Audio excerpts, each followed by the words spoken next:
Information reaching out HMA a popular NPP TikToker a Fante comedy national security for a inviting now way a nsembia or call a TikTok live now on a ngofo ding komo na en some etoja about a helicopter crash at say na ebimu kurampo ka say in fact helicopter crash see na nkomo ebe yo mo de pa say samegem fi ene nkofo bi ekeka ho ache so mo bubo din bi e wo ho eno enam so e ma national security for e invite a Fante comedy say o mepiem e wo eye national security for o makache na eye god na sabedi akon abekire nsemnim e bra eye Fante comedy e bekwa kopiem e wo eye national security for o headquarters no kopiem kurampo de ben e na ekoso e wo honom emaye ho na abrante bi e friend no Fante comedy or social media TikTok wo yes wa ye video me hwe bi na video na so ye enya video mpo omo TikTok no group day kweka live call live okay enti omo call live e man ko fotimi join na obi e di nkomo but there's a host enti ono Fante comedy ni na ye host and then kofo bebre adjoining across the country bebre mpo ni mo you only know them by name on social media and yes obi be kan say we die just what can say be na ye insensitive enti wan kasa ye e ma Fante comedy no kura ka say asema nipa kura ka no wan ka ni ye enti won twen san I'm told say what twen san na mom no obi so screen recording eti asem na ediba kwa ka first wan kasa ye no ena aholo omotwa eno modenam say Fante comedy aya de bi ne nkofo say ewuo na nipa ewu na say ye omode e ka se be police nko ewuo ni ade kasa Fante comedy say ye video apologize me wo video no minimum say adongo boy am de adongo so am babebo Emma Fante comedy say apologize to Ghana for ne obi bia what say who say asem no ankoyi waso it was an error and if I don't the can say asem no obi a guest in the can ye and Fante comedy as the host no was apologize and ne menya ne say security agencies ni bi Ghana atom sa afre no say Fante comedy embra holmo ene na no ni nkran enti wo frɛ bebe Moses abo wo bia no Yakobon nhira Moses abo se virtualize obi enya so NPP no se ache waje se Moses netimi ya enati Yakobon beko so ehira no ena Moses so eje number no en wo frɛ panimu na wo frɛ Fante comedy no so wono so Moses no so ni henti no wo ba o mo de ne beba enti me no ka sei o maye se jame ado ma chanopa o mo de Fante comedy ebeko together with a lawyer. In fact, many Moses akasa was so ye no free general secretary and the general secretary so man fellow ya foakwa until nyame ado ya foakwa and ne Fante comedy ebeko security agents no nyame ado ma china ne ahwe di besi media security agencies no mo ye madwuma me ntimi stop obia mo mandate na emum no samo start ba ko say ya na beko dia any samo de kosa akosi awie ye okay so because bi na se mugidi say eye insensitive wa enunti ya ese mutimi frɛ no a ene ese mutimi hwɛ sɛ no obia so de yete sɛ de ben so de ba ye no so wono so de na ye insensitive anase etimi cause fear and panic de a wono so sɛ mo frɛ no anya Fante comedy nko na sɛ bi ni platform no bibi sa ba so enipa bebra ka kansem bi enti sɛ mo ba frɛ Fante comedy de a ene mu mie mataba no mu ye na mo mfrɛ wo bia na mi hwebe na madwe sa call some be kaya somewhere 2015 as 2016 na NDC na wa ben mu na then deputy information minister Felix Kwacho Fosu at national television so say o ko to Africa Watch say na nado de aye de wa menya so kwa se bia 2 hours po beto na nado no wawu because was say yaria who will be as a first train no ni nyina abona na adua is obewu anisa why a government appointee o or the TV so the kururandi debe keka yare ni hu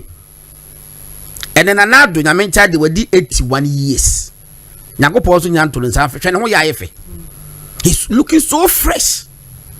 but not if you listening to a Gordon Asarbedi akon na ise matter so di to judges watch chirem abra a Fante comedy enya invite from a national security so bpm because of a comment at so make here about a helicopter crash or mu chirem a reckless comment na just we making this ano nti omra na just so mo won sembia so mo busa no about a sem o kan no governor appointed to television so akeka sa se mo e che Ghana for say samoto abakra ma sa papa we ya yare men say ebeku no itamon to abama no enchi obewu na mencha na do edi 8 years wa akonya no so wabetina fie me say na opa hwe no ho fie ayefe enti say Fante comedy dia me pese me che say ensa asam keka no ebia keka bi bebre ya o ekofo tiase abo mo wuto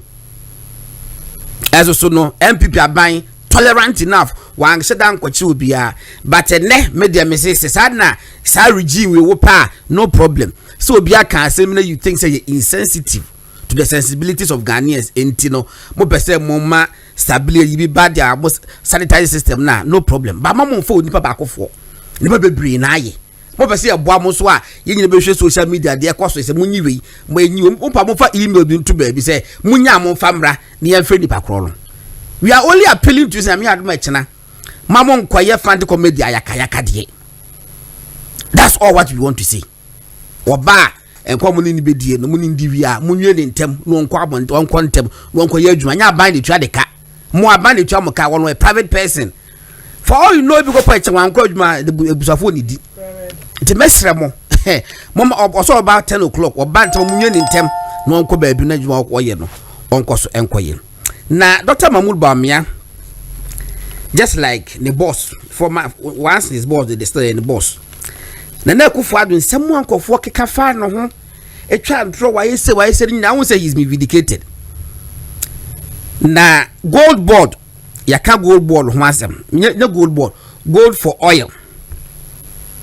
Gold for oil yaka ho asem say adna boa be bo my Ghana. Na say finance minister bi anya no.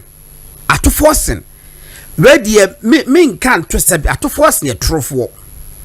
ato forcing I think so we celebrated liar what you be any media person be say take it from me I'm finance minister and I may say there was nothing like gold for oil policy ato forcing no na senya na parliament sorry last week and na committee ba ko akojo ponkroma ewo so sa committee ko efeni say me person economy and development committee onobu kojo ponkroma wo so and na omo call Bank of Ghana eno Bank of Ghana for penfo nyina tenase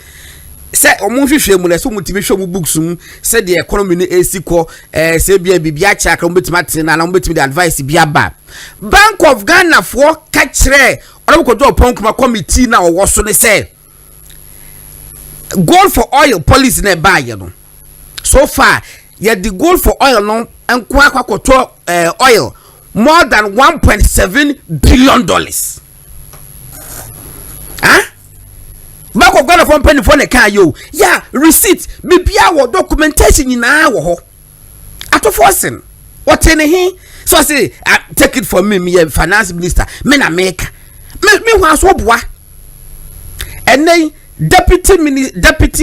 governor ono so aka na me wo bi wa say deputy governor na akasa aka headline no wo here say that obi a wotebetima kwahwehwe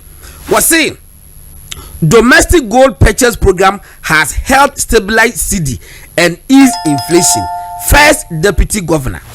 now kind story now but me kind just one paragraph be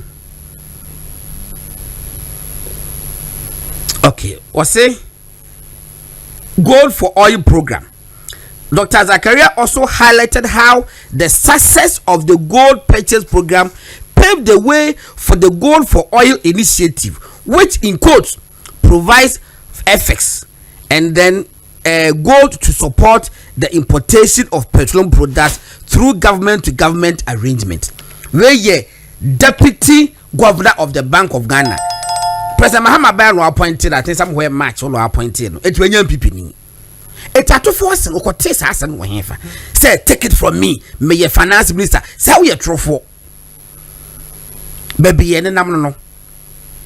Etiano ye bedi Etiano ene jese nsema ye godina sabedi akonde abetu ja wa chirchirem eye Fante comedy eye ne invite awanya from eye national security just so much omra me chirchir nsemu about the comment on eye helicopter crash aha eye Dowona TV chewadwen e comment section nim.